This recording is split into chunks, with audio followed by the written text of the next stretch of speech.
With hurricane season coming up, I was going to do a video on generators. If you're looking just to power a few household appliances like a refrigerator or microwave, then a 115 volt generator is fine. If you're looking to power a few rooms and other appliances, like a well pump, things like that, you're going to need a 230 volt generator. Originally I was going to do a video showing the positives and negatives of the two types of 230 volt generators, that being a standby generator and a portable generator. But instead this video is going to be about how to hook up a portable generator. Ironically enough, as I was setting up for this video, we had a power outage. Well, the power's back on, but let's say it hasn't. On my panel, I have a procedure of steps to go over to put the house on generator. This is so that anybody staying at the house can do it. The first step is to stop and wait 15 minutes to make sure the power's out. A lot of times these power outages are just momentarily, and it's just because they're working on the lines doing maintenance, and they'll come back online. There's no use in pulling the generator out just for a momentarily power interruption. The second is to check outdoors. Make sure that the conditions are safe enough for you to go out there or for a generator to run. Is there down trees in the way? Is there lightning? Is there a down wire right where you plan on walking? Usually when power goes out, there's a reason for it. Okay, so now we're getting into the meat and potatoes of things. Step one is to go into your panel.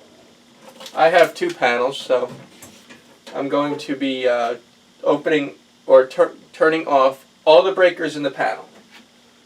You do this so that when you do turn on the generator, it's not getting a really harsh rush of current.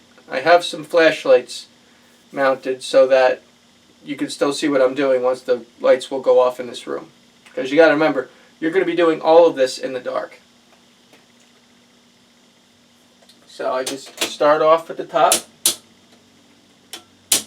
and go down the list and turn off or open all the breakers.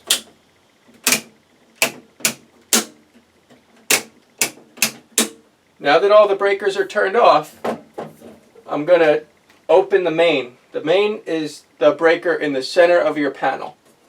So I open that, and now this panel is completely dead. There's the only power to it, because there's power on right now, is the wire going into the top of it. Okay, I wheeled my generator out. I am over 5 feet away from my house or any window or opening to my house. I have my generator cord out here, and I have a rag. The first thing you're going to want to do before you run your generator is check to make sure it has oil in it. Sure, there are sensors and things to make sure that you don't have low oil, but it's always better to always check before starting a gasoline engine.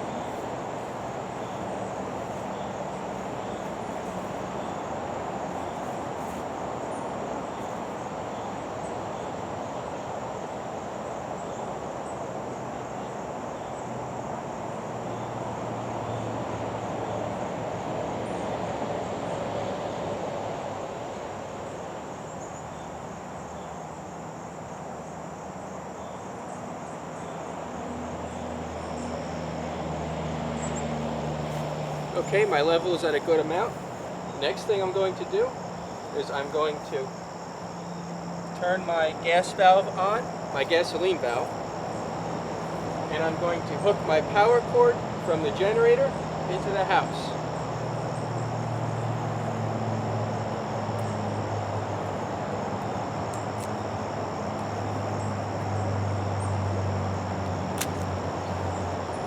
So this is my power cord.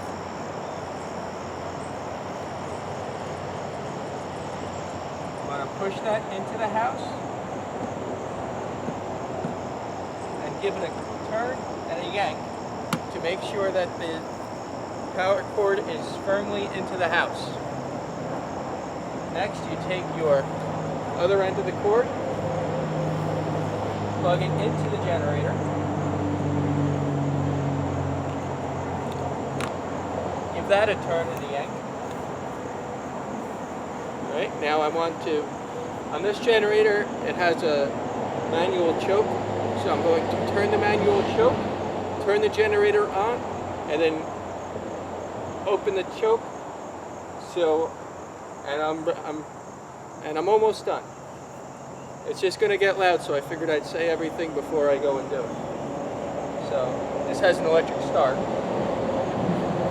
me hook up the battery first. I always like to put spade connectors to my battery so that my battery doesn't drain.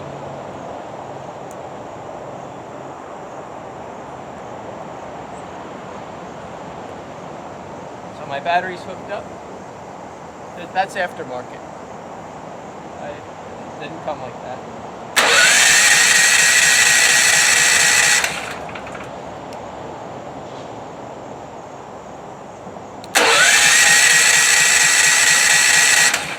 Okay, it turns out I forgot to follow all my directions and I didn't put the choke on. So right now the choke is on. Let's try that again.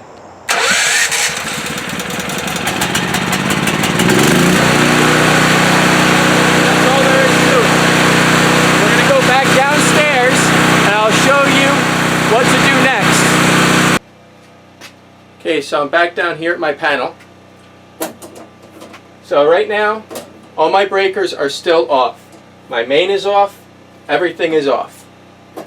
So the first thing you're going to want to do is, when you install a portable generator connection, legally you have to install what's also called an interlock.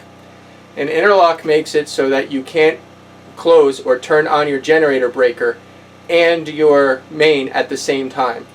This will protect the people working on the utility line from getting zapped in your area.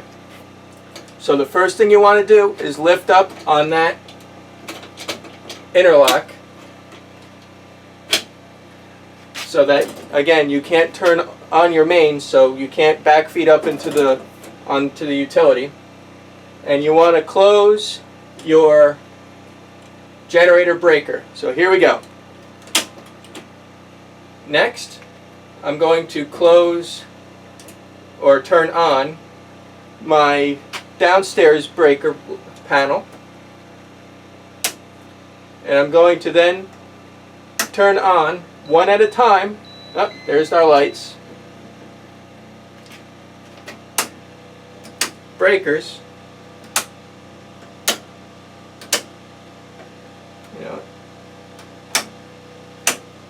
Until everybody comes back.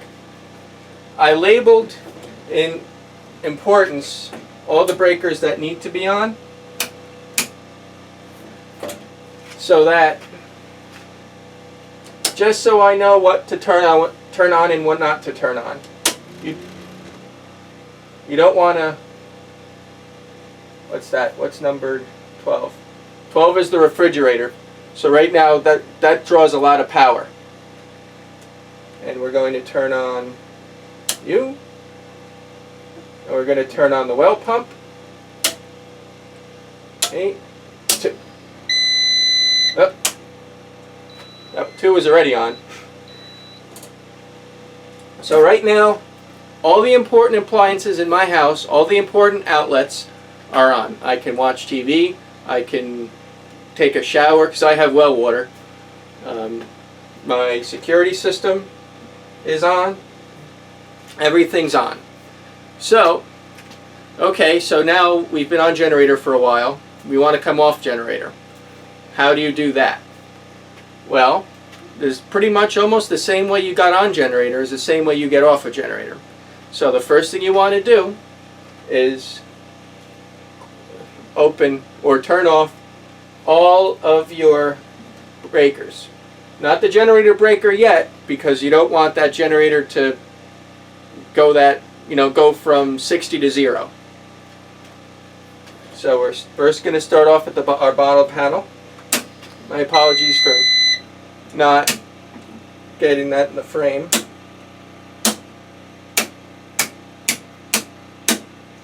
Bottom panel's all done. Top panel.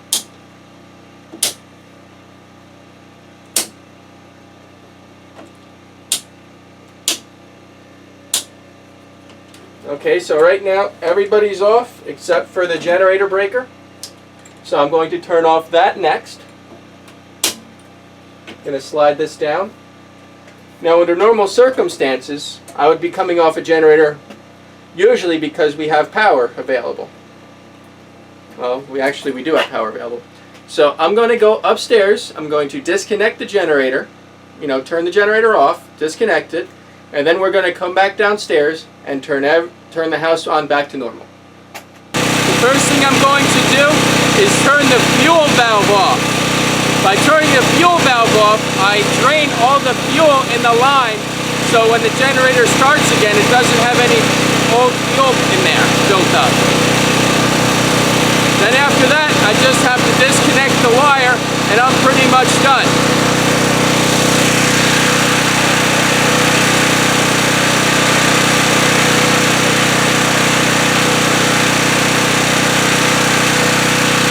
The fuel valve will take a little while to drain all the generator will take a little while to drain all that fuel out of that line, but it will turn off on its own. Putting the house on house power is pretty much the same way you put it on generator. So the first thing I'm going to do is open my main. I can do this now because my generator breaker is open or off. So my main is on.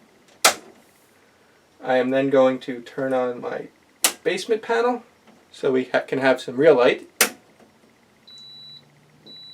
There we go. Just one at a time. It's not a race. You can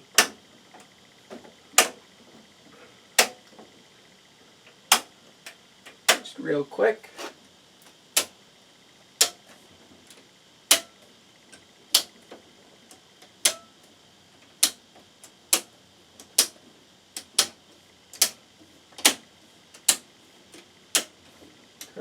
And we're all on. Well, that about wraps it up. I'm going to leave a list in the description of things you will need if you want to install a portable generator hookup for your house. If I do have enough interest on this, I'll even put a video out on how exactly to do that. This is just one way of doing things. There's a few others, but to me personally, this is the easiest way, where you have more options, and that's what it's all about. Well, thank you very much. If you have any questions, again, leave them in the comments. I'll be happy to answer any of them. Thanks. Bye. One of the things I also have done is I have a propane and natural gas setup. So this generator can run off of 3 different fuels: gasoline, propane, and natural gas. The kit is about, I want to say, $250, and I haven't used it yet, but you would just put your natural gas connection from your meter to here, and then you back out this regulating screw, and then that's it. You turn off that gas valve from your, you keep that gas valve off, and that's it. Those big household generators, they only work off of natural gas or propane usually. So you're still, with those, you're still dependent on some sort of utility to power your house. With me, I don't have that necessity.